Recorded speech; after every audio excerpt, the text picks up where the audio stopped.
This isn't any regular heat. This is nuclear heat. Live from the 93.7 The Ticket studios in the heart of Lincoln, America. Bringing you the latest from the Square Circle on 93.7 The Ticket and theticketfm.com. Here is your host, Jake Bakovic.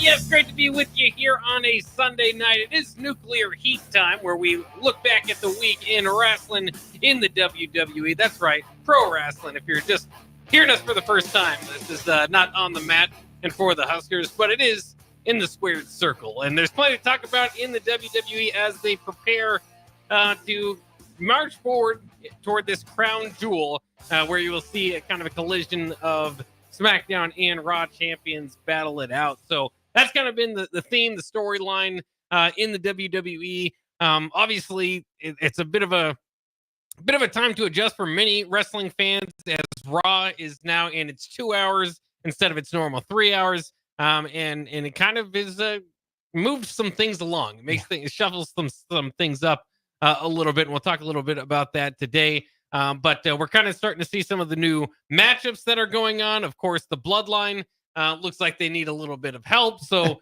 there's plenty to talk about here as we review back on the week. Augie, my tag team partner, Nuclear Heat contributor, joining me as always. Augie, how have you been enjoying your wrestling? It's been all right. You know, like you said, it's a little weird that Raw, transitioned down to 2 hours.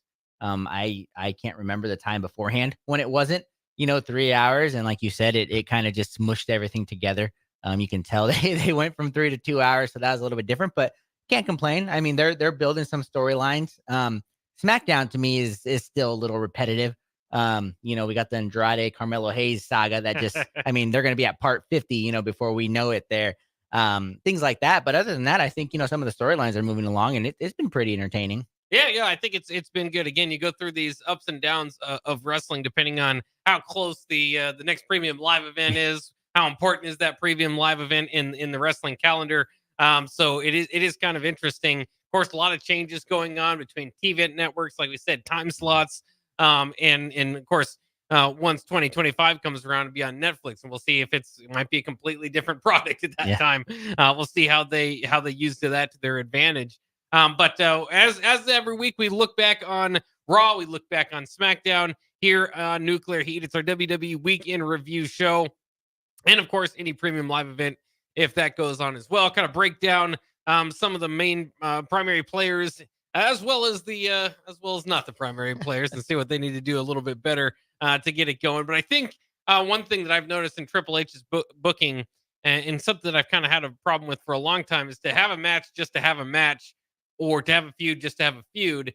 They're starting to kind of figure some things out, as in my mind, as far as putting stakes on a lot of these. Sometimes it'll be in the form of a tournament where it's maybe whoever's going to go up for the Intercontinental title or whatever it is. And that person who wins the tournament might ultimately lose. And then so you're looking back, you said, we just watched, 6 matches to get to this point where this person loses. But to me, that's interesting. That at least keeps it, okay, this person's earned it. We've seen it. You can go through some other storylines in that tournament, that sort of thing.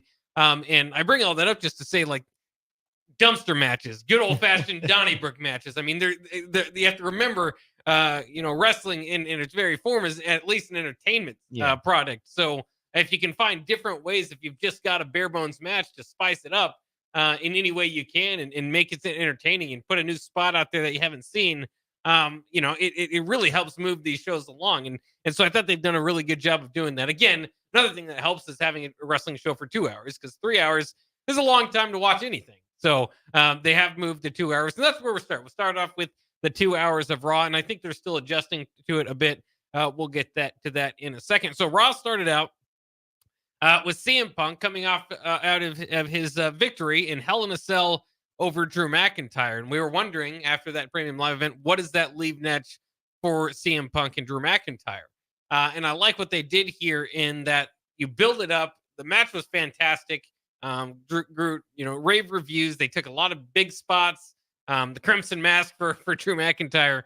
My point is, they build Hell in a Cell up to sound like it'll take years off your life, and then sometimes you see them in the main event the next night. Yeah. So I thought they did a good job of CM Punk basically coming out saying he doesn't know how much longer he can do this, saying almost as much that it's kind of taken some years off his life.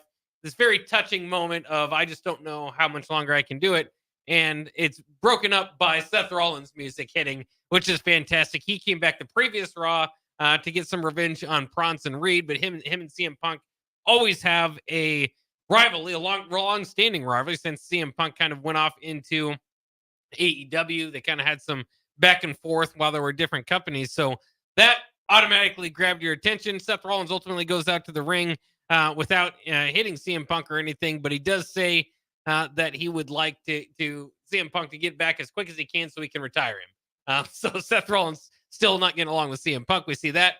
But then he also basically says he'll give his 15 minutes of fame to Bronson Reed, who has targeted Seth Rollins. So you can see that feud coming up like that as well. And then Jey Uso interrupts, interesting enough, Seth Rollins, and Seth didn't look too happy about that. So just a lot going on here. And that's kind of what I like. I like, kind of the Attitude Era where a lot of these storylines and characters would cross paths. It was like a real locker room. It wasn't like, all right, these two are over here and they're going to fight for months, and these two are over here.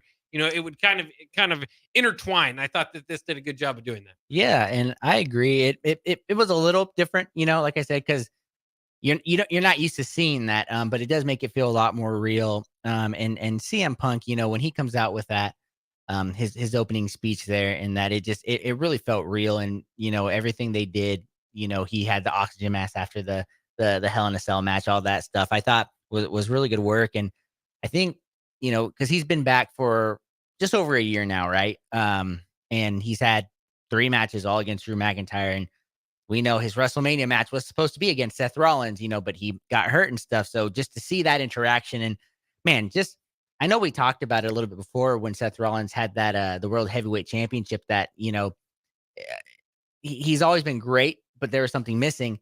Man, he went away for a couple months and came back, and you don't realize how much you miss somebody like that. Just somebody that can just hit a promo. Be a heel, be a baby face. It's whatever you need for the night, the in-betweener, kind of like the Joker, right? That's what they go with. And I thought that was fun. And I'm not gonna lie, I'm interested to see what happens between him and Bronson Reed. Now, I'm sold on it. Bronson Reed has done a lot in the last couple months. Talk about just going out there and just leaving it out. What he did with Braun Strowman for the last month or so just really made me a fan of it. And I know that makes you happy because that's your guy there. With it all. Well, they won the Andre. Once you win the Andre, you're one of my guys.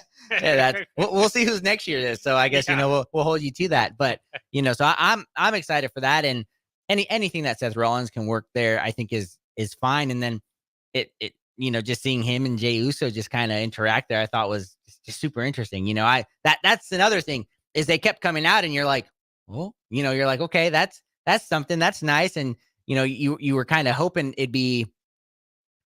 Some maybe leading to, hinting to something in the future there. But I thought that was fun, and I thought it was a great way for Raw to kick out. 2 hours different, all that there, and I thought it was great. Just give me my promos. One right after the other. Don't stop. You weren't a little bit disappointed that Drew McIntyre didn't come up and hit CM Punk from behind? No, not at all. I think they're doing a great job of ending that feud. Yeah. How they ended it there. CM Punk won 2 out of 3. I think they're saying that Drew McIntyre might be out for, he got the 16 staples in his head. So I think they're saying he legitimately, out for a while. So, it ended, but I don't think we wanted it that way, for him to be out of action that way there. But no, they ended it the right way. And of course, the way they did it too is that now CM Punk gets to, you're not wondering what happened next. He kind of told you that he'll be back, in whatever way it is. So when his music hits, it can kind of start the new feud, the new thing that they'll do. Truly, it was more interesting to see what they're going to do next with Drew McIntyre.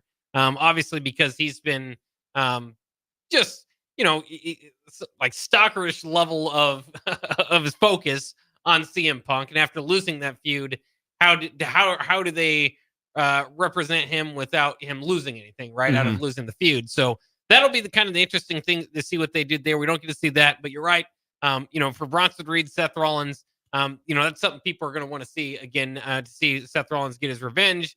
Bronson Reed, whenever he has Seth Rollins in the position for the tsunami, which is what took Seth Rollins out to begin with, that's going to be interesting. Yeah. So really sets things up well there. Jey Uso did come out, by the way, for a match that was planned against Xavier Woods, going to be an Intercontinental title match. Xavier Woods, of course, the story they've been telling with him within the New Day is that he hasn't won a single championship. He's not what Kofi Kingston with Kofi Mania. Big E ended up getting to the top.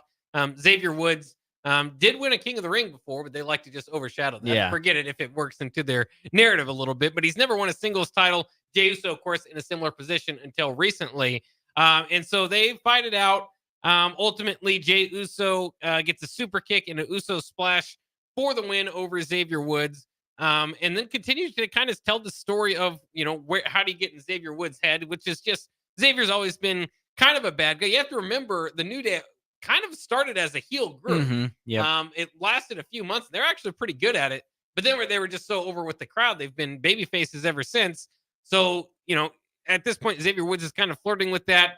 Jey Uso offered the handshake. Kofi Kingston wanted Xavier Woods to do the handshake. He didn't do it. And so you kind of have questions with that group moving forward. Maybe more importantly, out of nowhere, Braun Breaker hits Uso with a spear. And then Kingston and Woods are debating, do we go and help? Because Breaker is back, maybe looking to get his Intercontinental title once again. Kingston eventually does go in. Woods is hesitant to do it, doesn't want to help out. Kingston gets a spear of his own. And then ultimately, so does Xavier Woods on the outside, which was just fantastic. Because I think a lot of times you can just do okay, he walked away. That was going to create tension. Either way, there's tension now within the New Day. But I was a little bit surprised by that one from Breaker too. And it just made Breaker look more of the beast he is. The only thing is now Breaker's not moving off the Intercontinental title, not moving off of Jey Uso. And he's already won it once, won it twice, lost it twice. So I don't expect him to necessarily win it. It'd be a good defensive Uso. It'll be interesting again if they can get that going. But you just kind of worry the long term about Braun Breaker if he's going to stick around in this. Unless, they could keep doing what they've been doing with him, let him win it back, and then let him lose it again. Yeah. Well, first off, I think we're all in agreement. We're very happy to see him go back to his heel tactics because whatever that was last week when he went up and was baby face Braun Breaker was just not working. Yeah. Right. I was not a fan of that, but I see your point. But then the other side of it is there's that bloodline storyline that's cooking up on SmackDown. You get Braun Breaker to take that Intercontinental Championship back. That kind of frees Jey Uso to, they tease it on SmackDown again. Yeah. That kind of frees him up. You do get a little worried about it because we talked about it. When Braun Breaker came on, we were saying they have this chance to make him like a Goldberg-esque type, give win streaks, and they surprised us. 2 losses, not bad losses, I'd say, but there's still 2 losses, and that's still, he's lost the title, gets it back, all that stuff. You don't really like to see the title get hot potatoed like that.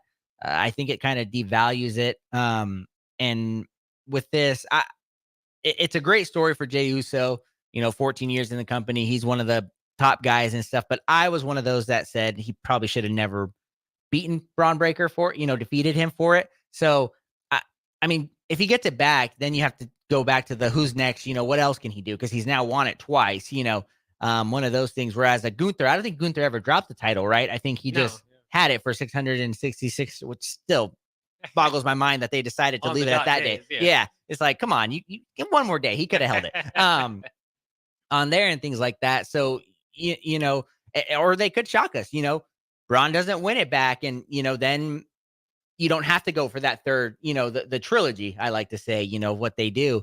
And then he could go after a bigger name, possibly a bigger title. You wouldn't think he's ready for Gunther yet, because I don't think Gunther's in a position to drop, the title or even be in a threat to drop the title there. And he's not going to move over to SmackDown. So I can see where it is, but I'm just glad he's back to his heel tactics. And, he and Jay put on a phenomenal match in that main event. It was great. So, to get to see them do it again is cool. And with the New Day, that's just so interesting because I hate the fact that Killian Cross is in the background of all of it. Yeah.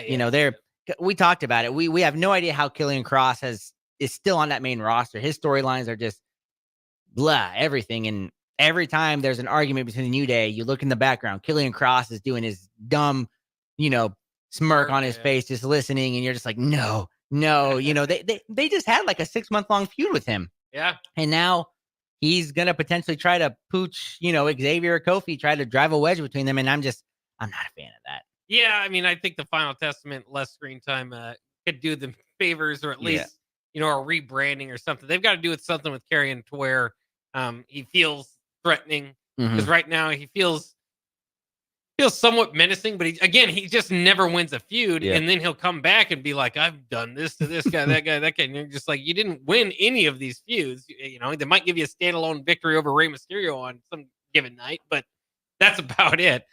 Don chimes in on this on the Sartor Heyman Jewelers text line, 402-464-5685.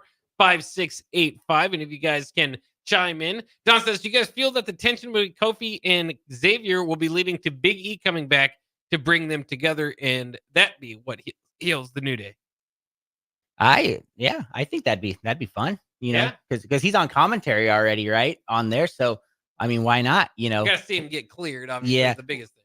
I think he's getting close, but I mean, those neck injuries are scary, especially the way he broke in there. But I can see them, bringing him in as kind of the neutral party, try to keep it there, and then he surprises us and he gets cleared, and then that kind of brings it together. Because one of the big thing is Xavier keeps saying is they don't have Big E. That's why he feels like they shouldn't be, what they were, because they're missing their Big E. So, Don's right. If Big E comes back, that I don't know where they go with that, because then that could settle it on there, I guess. Well, and it's interesting if you remember too. I mean, they could do a spot with Big E, I think, to really enhance it. I think if you are going to have Xavier Woods go full heel and turn on the New Day, that would be the best way to do it.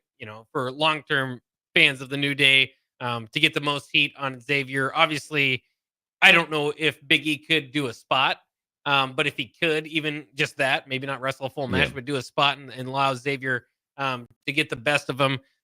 They've been able to do that before. Remember, before Edge was cleared to go back, Seth Rollins was about to stomp on him. Yep. Ric Flair has been beat up behind closed doors before, so there's different ways that they could creatively get to it. But that's what I would be thinking would be the best way if they are going to go full heel, to see Big E come back and kind of iron things out. I don't know. I just don't know. Unless he can wrestle. If he can wrestle, then yes. Then the New Day, again, you could have this redemption story. If he can't wrestle, I just don't know how much life is left in Kofi and Xavier. And that's kind of what the story they're telling too, is like they've been 3 years. They don't win championships anymore. They're kind of there to kind of put the other talent over. And it does, because they've got all those titles and name recognition, and they can still go in the ring very well.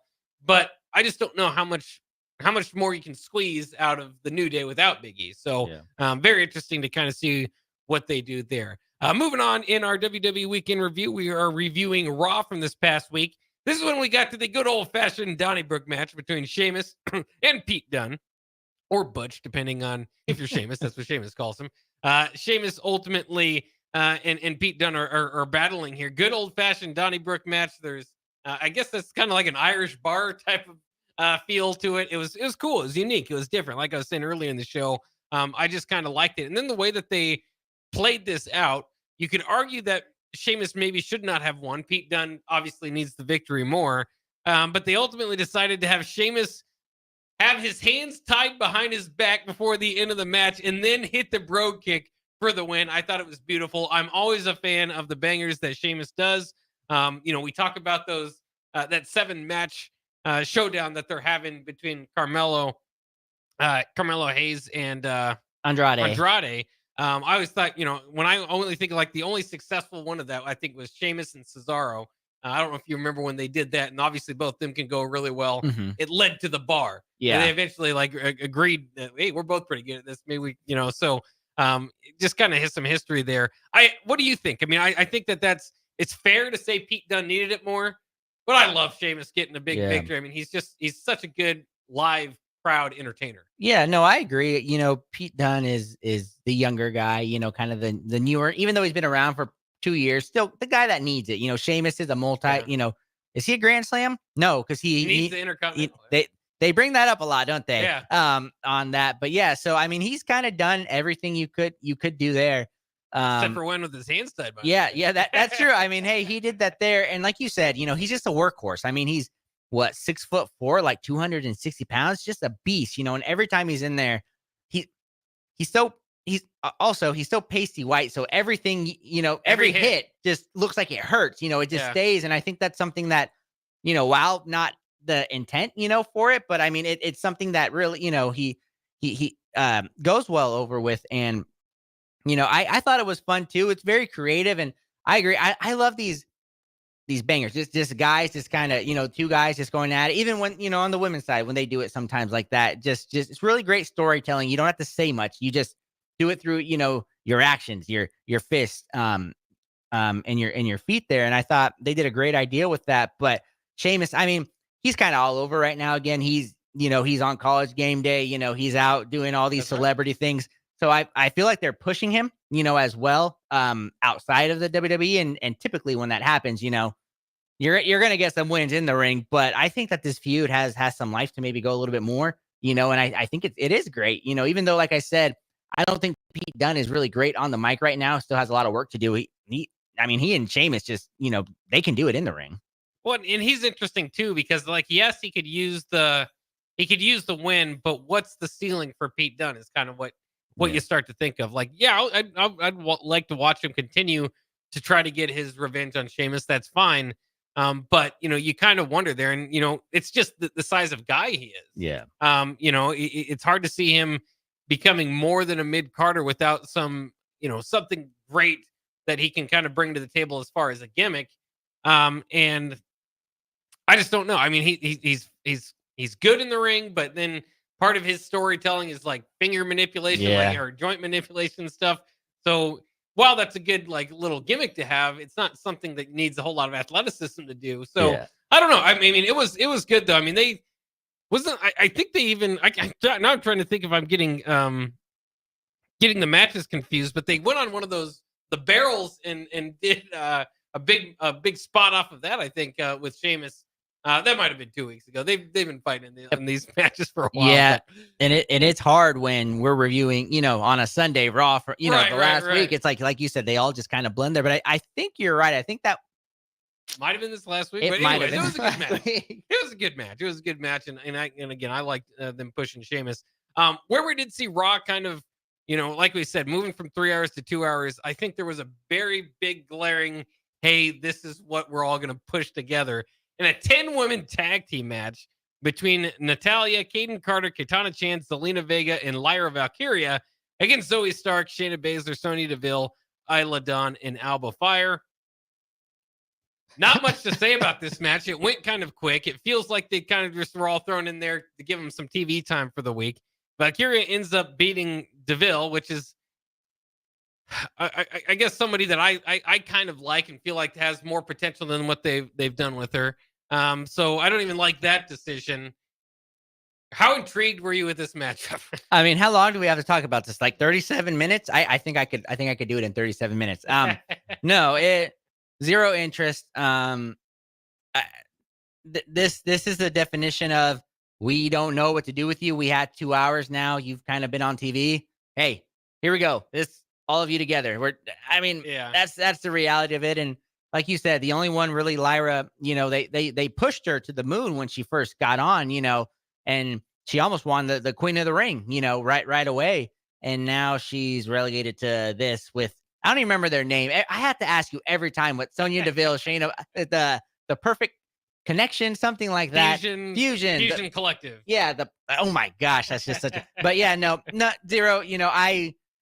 I'm going to be honest. I didn't even watch this because I think I changed the channel as soon as I saw it. And then I flipped back and it was over. And I was like, dude, this was like 2 minutes and it was done. Well, that's the problem is if they don't you need maybe a big return or something like crazy happen to start a rivalry.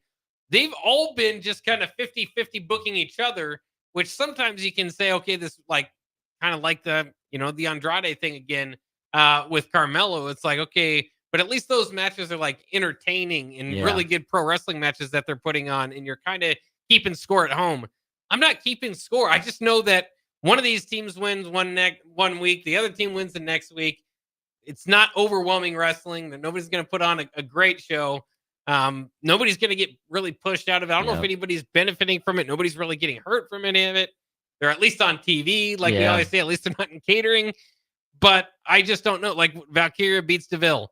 Does that mean Valkyria is going to get pushed next Raw? Or does that mean DeVille will probably pin somebody else on the other group, next Monday? Your guess is as good as mine there. I have no idea how they what they do. All I know is, like I said, this is TV time is good time, right? So this is the popcorn match, and unfortunately, I think this is going to be what we see for the next couple months until they go to Netflix. If they go back to the 3 hour, you don't know what they do there, but when I see them, I'm going to assume that's my time to let my pups out or go use their something on there. Just not tune in for that. And I'm sorry to say that, but it's just not interesting, at the time, and that's hard to say. Yeah, there's nothing in the story. Like you said, maybe Pure Fusion Collective, they're hoping that's like grabbing people's attention. Is this the new group? It's the new group that loses, every other weekend again. So, how are we supposed to buy into them? Right now, we are not. All right, let's go ahead and take a quick break.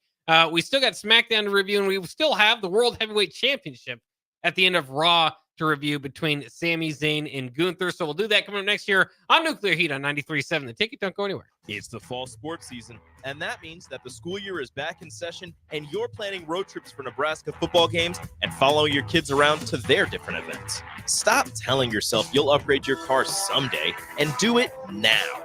Mullen Motors Lot is full of great vehicles to take home, so you don't have to worry about your current car struggling through another season. Come check out their lot just north of 48th and Lake and find your next ride. As your fall schedule gets busy, you'll need a reliable way to get to your destinations. Mullen Motors. No taglines, just quality vehicles. Mullen Motors. I'm softball player Jordy Ball, and I'm proud of my Nebraska roots, and I'm proud to be back home. And at Midwest Bank, they're proud to be your local community bank.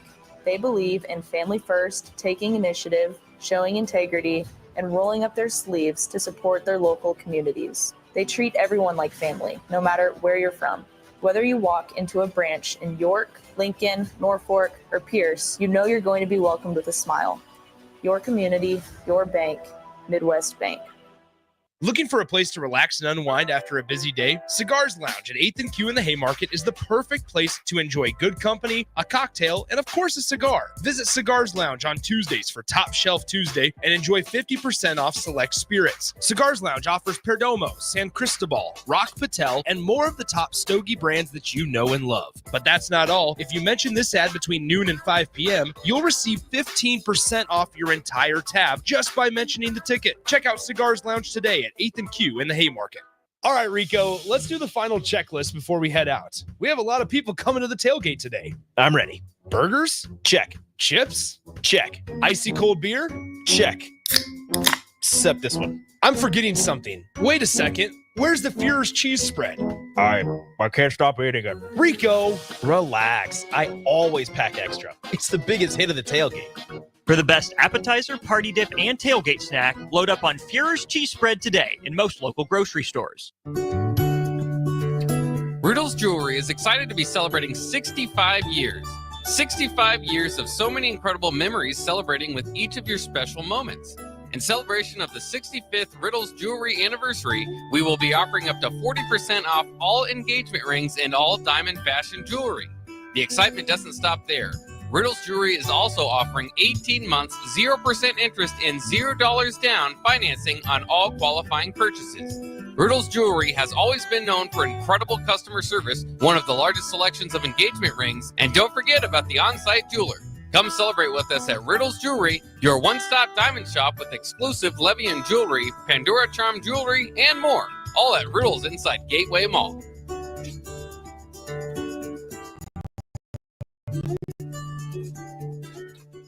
Mulberry Barbecue by Single Barrel is the answer to all your lunch and dinner cravings.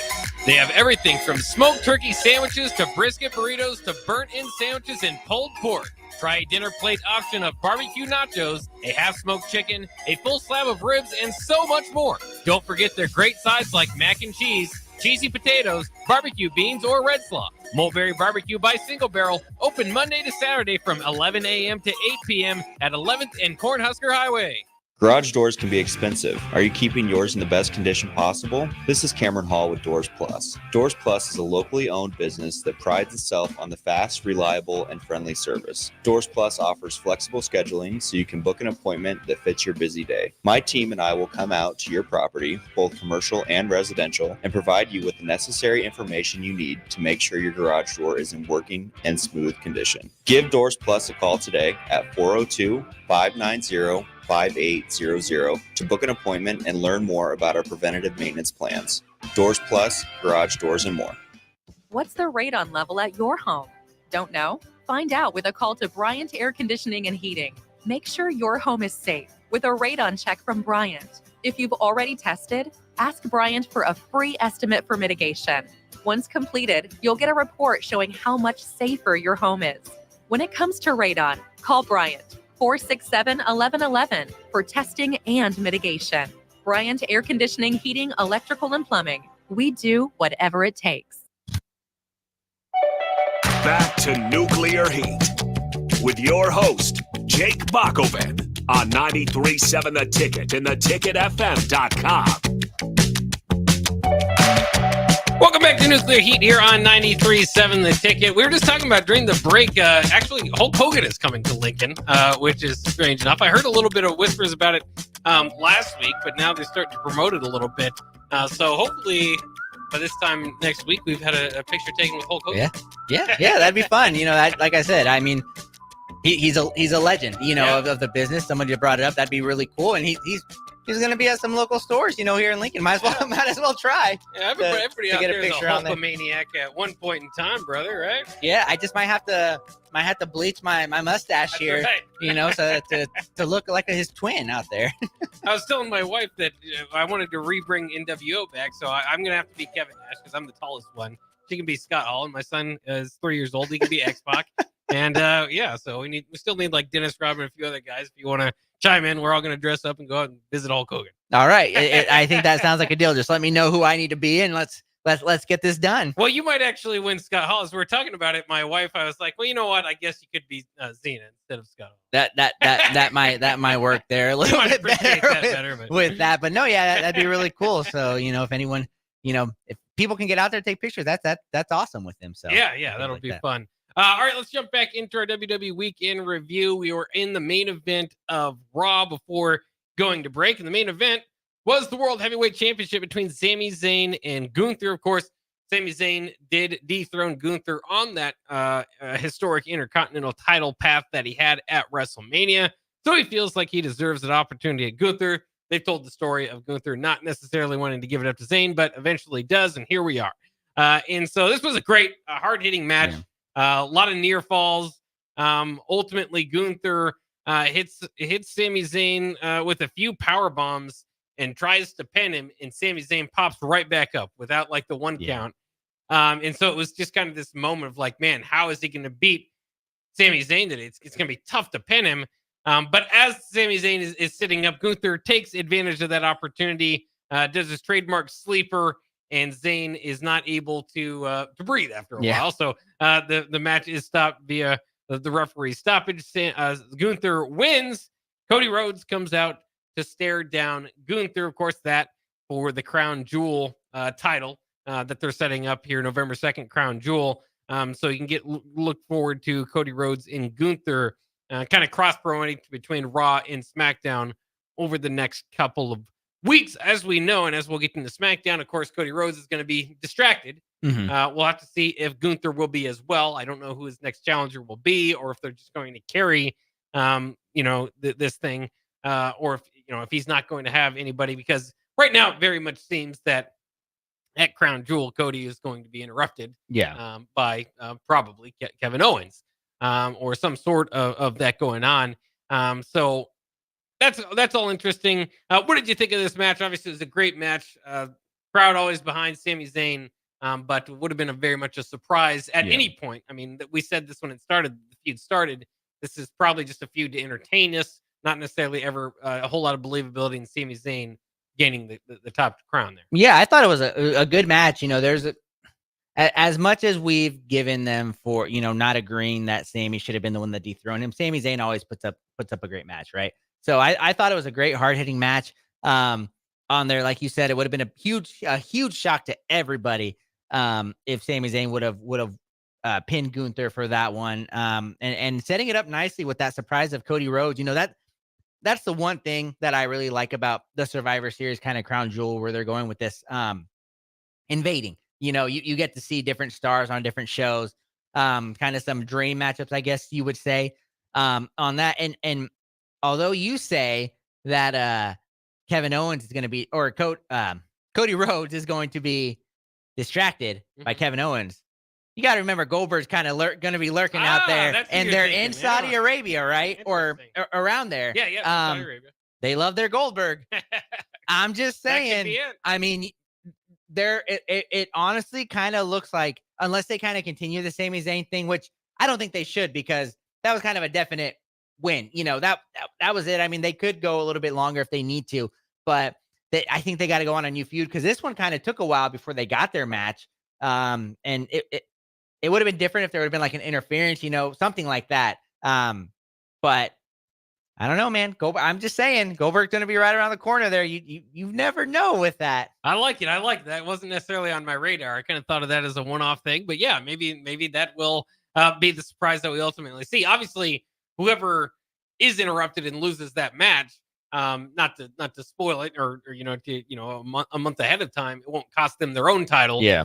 So it will just kind of create heat for their next feud. So that it'll be interesting one way or the other, the way that they do it. Again, I like Gunther right now as the top champ. He gets through his first feud. Now immediately kind of gets to stare down Cody. So I don't think there's a whole lot more to add, other than Sami Zayn is kind of, again, left in probably a predictable territory of what they do with Sami Zayn's character, which is the guy that can never win, can never quite achieve the top. Then he does, and then he's the champion for a while, and then he loses, and then he's the guy that can never win. So yeah, that's probably what's coming up. I don't know if I want to see another one of those interviews, but that's probably what's coming. Well, you're forgetting the most important part of this. This now frees Sami Zayn up to go back. I hope so. And be a part of that bloodline. I mean, so. they have an opportunity to do something great here. Yeah. I mean, as we said it, we'll talk about it a little bit more in SmackDown, but I mean, we got to agree. Sami Zayn being a part of that bloodline was probably one of the more entertaining parts of it. He brought that comedy aspect. He brought that wasn't family, but was, what was put into it. Like everybody in the crowd was like, hey, we can be an honorary news just like Sami. So you get by the merchandise and all that. Yeah. And he carried the segment. So, I mean, can you just imagine, because Roman's starting to, they're putting it together. They're showing us some pieces of what they're going with there. There would be a huge pop if they could somehow get Sami Zayn to turn back and, do that again. And then we'd be in weeks of comedy. And then I think that'd be the perfect Sami Zayn, perfect way to kind of bring him back into the spotlight, because that brought him, they missed an opportunity. Yeah. I mean, that brought him, shot him up there. He was the most popular, guy in the company. And then they decided to have him lose, because he couldn't be the one that dethrones Roman Reigns. But they had us believing for a second, and he did a great job. Run it back, do it again. Yeah. I certainly would love that. And they are setting up the story. And again, we'll get to it in our SmackDown review. But right now the current bloodline, or the new bloodline, I suppose they're being called, has 4 guys. And the old bloodline, the original bloodline, is in need of 2 more. And so you kind of start to look around. If The Rock doesn't join them, which would I always say this about and now it's becoming true. I'd say this for years, that the Big Ten and the SEC are not built the same way as the Big 12 and the ACC, right? The new bloodline and the old bloodline, especially if you put The Rock with the old bloodline, they're not built the same. So you can have this rivalry all you want. It just doesn't equal out. So The Rock almost needs to be with the new bloodline in my mind. Now, would he bow his head to Solo Sikoa, that sort of thing? I mean, they've got some kinks to work out there. Yeah. But if they do need 2 more, and it's not The Rock, and Jay is the obviously other one, then there's always probably another family member hanging around that can make their debut.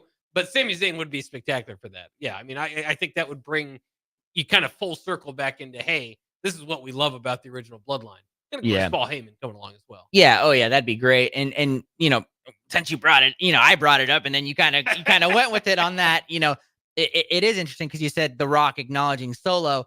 It is kind of like on that WrestleMania run. Yes, Roman was the tribal chief, but what was The Rock? The people's champ, and he was final boss. The final boss. I mean, he's not gonna say Solo. Solo's the whatever. He's gonna probably just roll with him and be like, you got, I'm the head honcho, but you keep thinking you are, because I feel like that's what he did to Roman essentially, on there. So but that would give them 5. Yeah. And so it's hard to. The math isn't adding. Like you said, there's so many. Rikishi, might come back and do something. Yeah. I had a moment the other day, and I was like, man, if they need anyone else, Roman Reigns has another group he was a part of that they can maybe, Oh yeah. I mean, can you imagine that? I mean, they'd have to work something, but can you imagine that kind of a reunion too? Oh, yeah. I mean, they're toying with our emotions right now, and it's going to be great when they do end up bringing in who they do. But yeah, it's going to be phenomenal at the end of the day, whoever they go with. Yeah. They might put it on a slow burn. I have a feeling they will, and that's fine. Just this is the entertainment. It's cinema, as everybody says. So let it play out that way. All right, let's jump into SmackDown. Since we're talking about the Bloodline, SmackDown opened with the Bloodline. Opened specifically with Jimmy Uso coming to the ring. Gave a promo about his return. Didn't take long for Roman Reigns. Sorry, Roman. Sorry, got a little bit of a cough there as well. Roman Reigns joined his cousin in the ring. Very much clearly a face now. Mm-hmm. I mean, he was promoting Jimmy, whereas in the old faction he would never really say anything. He had the crowd chant for Jimmy's name and all that. But it was kind of weird because of the star power in the ring. The way that the promo kind of ended, which was Jimmy just saying they need more guys basically, and walked out of the ring. There was no interruption. There was no big if you're bringing Roman back, you're kind of thinking, okay, this set up though for later in the night in the main event. But what did you think about this first segment? It was a little weird. I think Jimmy going away for 6 months was the best thing that could happen to him, because we talked about it. We thought he was maybe the most plain, member of the Bloodline, and that very underwhelming Jimmy versus Jay match at WrestleMania. But he had a huge pop. And I thought it was funny when Jimmy's like, "Hey, we need somebody else," and Roman's like, "No, yeet." Kind of like me. Yeet was like 4 years ago. Let's keep that back there on that. But I think it's interesting that Roman doesn't want to call anyone, and he specifically said, "I didn't call you, Jimmy. You came out to help me." So I have a feeling they're going to run with that. Is Roman's never going to ask anybody. They're all just going to kind of show up, or Jimmy now is going to have to kind of be the guy that gets, the varsity team back. I'm sorry, that's the way I'm going to put it. It's essentially JV versus varsity at this moment until The Rock comes in, and then he's, essentially Michael Jordan, going to bring the Bulls back to relevancy there on all that stuff. So we'll see with that. Thought it was interesting. It was fun, just to see these two there. But it is weird seeing Roman kind of in this character, like you said, essentially a baby face, saying how much he appreciates someone, and that stuff, because we're just not used to seeing it. They did 4 great years of building him into this monster, not monster, but just like cold-hearted heel, that everything he could do to be the tribal chief and to keep that championship. And now he's handing it back to Cody. He's kind of respecting Cody. He's praising Jimmy. He's praising people, and that's just mind-blowing that just shows how good he is. He can do it all on there, and it's believable, and he's over again. Everybody wants him, and he's on a warpath. So we'll see what they cook with this. Yeah, we've got a little bit more to go through of SmackDown here. Actually, we just started, so we got basically the whole show SmackDown to go through here in our final segment. We'll do that when we get back here on 93.7 The Ticket. This is Nuclear Heat, our WWE Week in Review show. We'll be right back. Are you ready for a new opportunity? Check out Sandhills Global. Join a dynamic team where your skills are valued and your career can soar. We offer full-time positions with a 4.5-day work week, competitive pay, excellent benefits, and a positive work environment. From IT and marketing to sales and finance, we're looking for talented individuals just like you. Apply today at sandhills.jobs and take the first step towards an exciting future. That's sandhills.jobs. Don't wait, apply now. Hey guys, it's your girl Jordan from Sartor Heyman Jewelers. Gentlemen, it's time to elevate your style with something from our men's jewelry and watch collection. Why not treat yourself to the ultimate in luxury? We've got an incredible selection of pre-owned Rolex watches, even those hard-to-find models you've been dreaming of. Whether you're stepping up your game day look or adding a touch of class to everyday wear, our top-tier collection is sure to impress. Stop by Sartor Heyman and discover the perfect piece to reflect your unique style. Until next time, happy shopping, guys. Nebco is hiring CDL drivers for ready-mixed concrete, Husker Concrete, and Beatrice Concrete. Nebco offers great pay, medical and retirement benefits, paid time off, and they pay for CDL training. Apply today and start your new career with a $2,500 hiring bonus. From Nebco's beginning in 1908, it's the employees that have formed the company's solid foundation. Start your career today. Visit nebcoinc.com. That's NEBCOINC.com. General Fire and Safety has been keeping Lincoln businesses and commercial structures safe for more than 50 years. From a simple fire extinguisher to full fire suppression systems, Lincoln has trusted General Fire and Safety to provide top-of-the-line products, installation, and maintenance. If you're starting a new business in a brand new building, call on General Fire and Safety to help you plan a fire safety system that fits the specific needs of your business, employees, and customers. Call General Fire and Safety today at 402-261-0116. Midwest Bank is proud to be your local community bank right here in Lincoln. This is Travis with Midwest Bank, now with 2 branches conveniently serving Lincoln and 8 other locations across Nebraska. We're here to help you with any of your needs. From opening a checking account to buying a home or financing your business, our staff is here for you. Stop in and you might see Shin Daddy himself. Your community, your bank, Midwest Bank. Learn more at midwest.bank, member FDIC. Ryan, with all this red and all these people around, I'm still not seeing the tailgate. Todd Spidell, former body shop owner, terrible driver. We're getting close. Now, did you know with 3 locations in Lincoln and hundreds of years of combined technician experience, we can get Husker fans back on the road even quicker and safer after their tailgate mishaps? Oh, Todd, turn left right here. Left or right? Left, right here. Right? Well, you wait for the tow truck. I'm getting a hot dog. Well, I guess while I'm waiting. All right! Most recommended! Eustace Body Shop! Woohoo! Dude, you should be on American Idol. You really think so? No. Accidents happen, even to Husker fans. If it happens to you, call Eustace Body Shop, where our customers send their friends. The most recommended Eustace Body Shop. That's who we are. Get rid of pesky critters once and for all with Bats to Rats. Their expert team is here to help you reclaim your home. No more sleepless nights caused by crawling critters or flapping wings. Bats to Rats ensures a safe environment for every family member. Check the website at batstorats.com for amazing offers. And if you mention this ad, you'll receive $10 off your initial inspection cost. Call Bats to Rats today at 402-781-8691. That's 402-781-8691. Bats to Rats.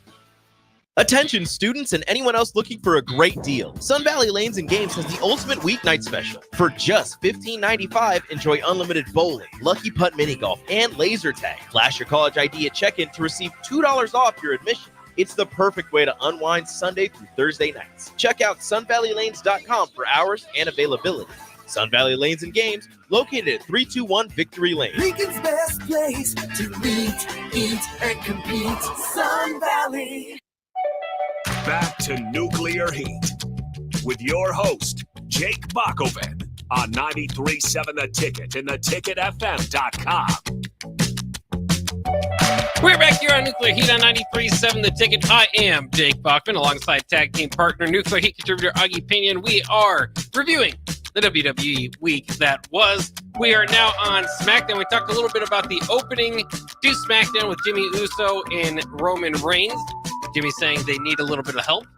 Yes, we would see that later in the night. So we'll get to that here in a little bit, but we got to go through the rest of SmackDown first. LA Knight put his U.S. title on the line against Carmelo Hayes. And, of course, Andrade was ringside because Carmelo and Andrade cannot be separated at this point in time. Another good match here. Ultimately, LA Knight was able to retain with a little counter into the BFT. and get the win. And then we have Andrade kind of mocking Hayes from ringside. I guess, it was a good match. Again, the expected outcome, LA Knight should not have dropped this to Carmelo Hayes. And ultimately, we're going to see Carmelo Hayes and Andrade once again. Do you want that to be a little bit outside of the U.S. title picture now? Yeah, I really like LA Knight. I love the fact that he's a champion here, but I want him to go against someone else now.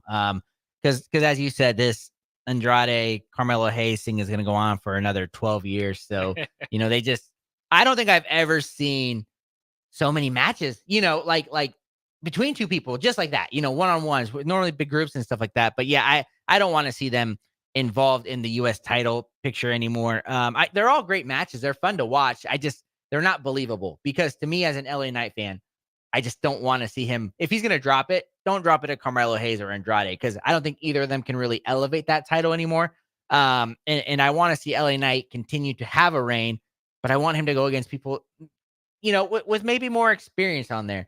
I don't really know who, but I just want to see something else. Does the U.S. title miss Logan Paul? Oh, I think 100%. I think, as an LA Knight fan, wanting him to win, I knew 100% though Logan Paul brought eyes that LA Knight cannot, just from outside of the ring, YouTube, all that stuff and can't lie, Logan Paul is a phenomenal wrestler. He's a phenomenal athlete. He was doing great things. So maybe eventually, LA Knight retains enough and they go for round, 2, 3, 4, whatever they need to. And then he drops it back to him on there. Cause I think in general, SmackDown kind of misses Logan Paul to a point. Yeah. I believe so too. And he's just one of the best examples as a celebrity wrestler that we've had in a long time.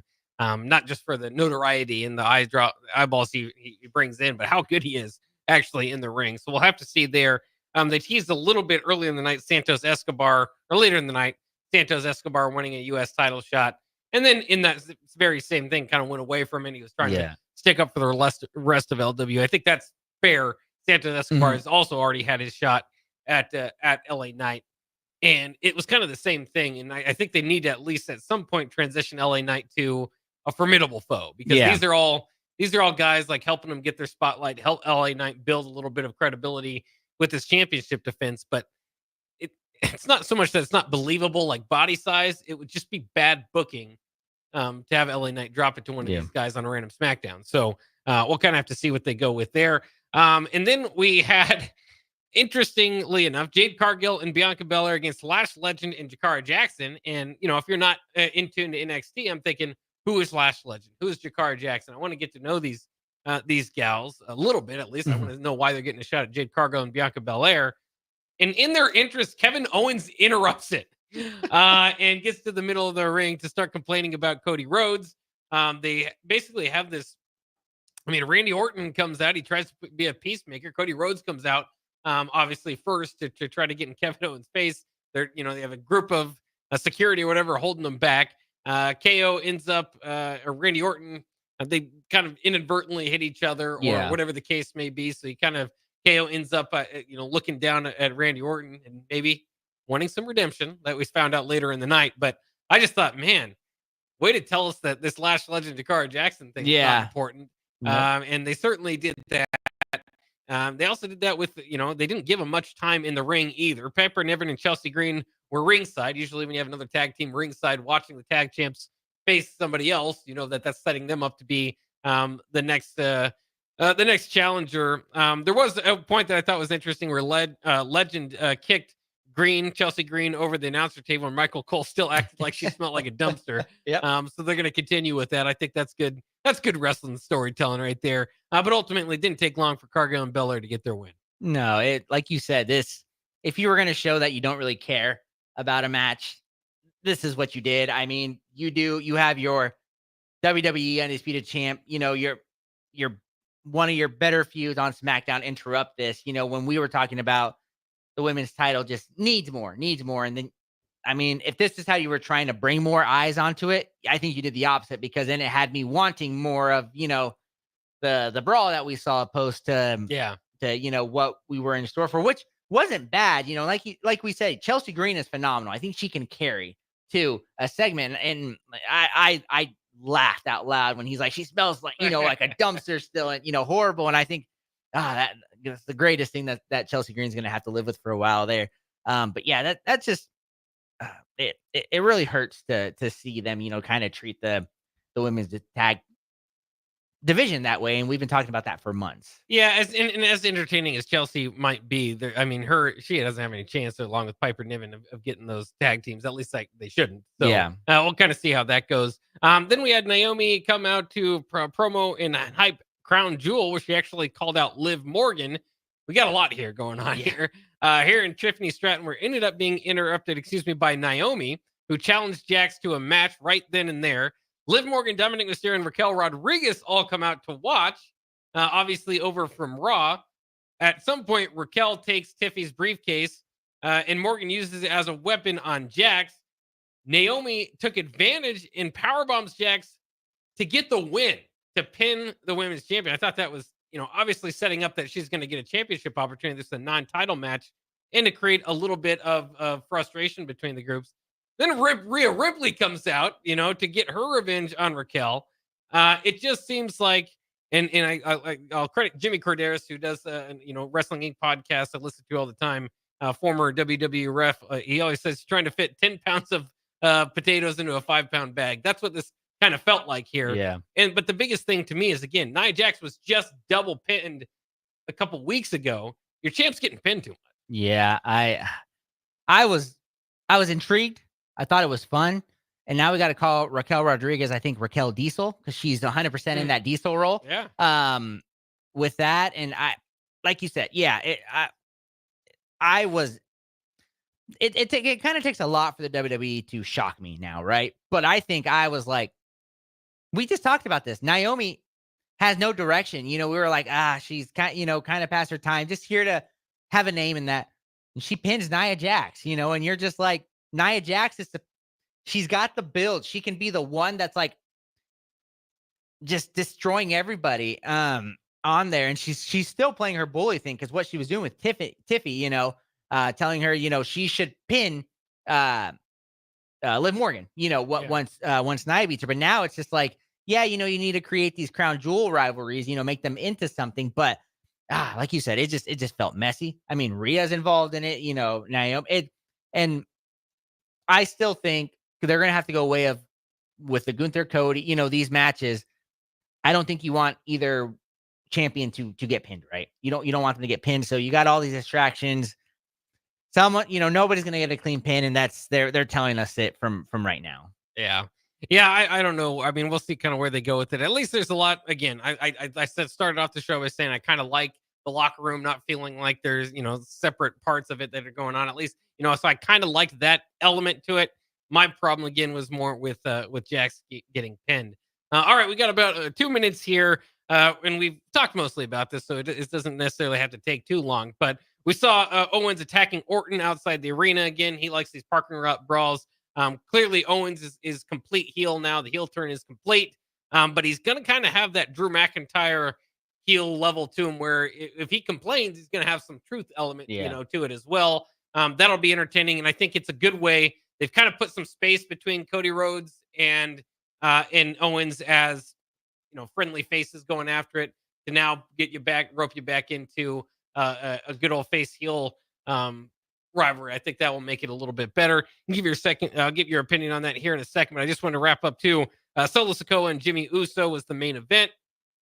Sikoa ended up winning. The Bloodline started going after Jimmy. Roman Reigns comes out, makes the save, but then the numbers game catches up, and the OTC was taken out by Samoa and Spike as well. What are your thoughts to kind of those two big matches? But we kind of talked a little bit about them as we wrap up the show here. Yeah, it's fine. You know, that they're running with the Kevin Owens heel. We said that's kind of the best thing, and involving Randy Orton, it's fun. You know, it's a good idea. And then with the whole Bloodline thing, same old. You know, they're going there and they're just right now giving us. It was fine. You know, it's good to see Jimmy back. I don't like that he loses right away, but you know, you got to do something with Solo. He's losing all these matches. You know that you got to have him beat the henchman at least, which is what they're doing there. So that's fine. And I'm very intrigued to see who the new members of the bloodline, the new bloodline and the old bloodline, kind of just to see where they go from that. So they're doing a good job with that. Like we said, long-term storytelling for that. We'll see that week by week. And Randy Orton, I think he did a good job of pointing out he's kind of the an interesting part to what we'll see in Cody versus KO as that plays out. All right, that'll wrap it up for Nuclear Heat here on 93.7 The Ticket. We'll be back next week.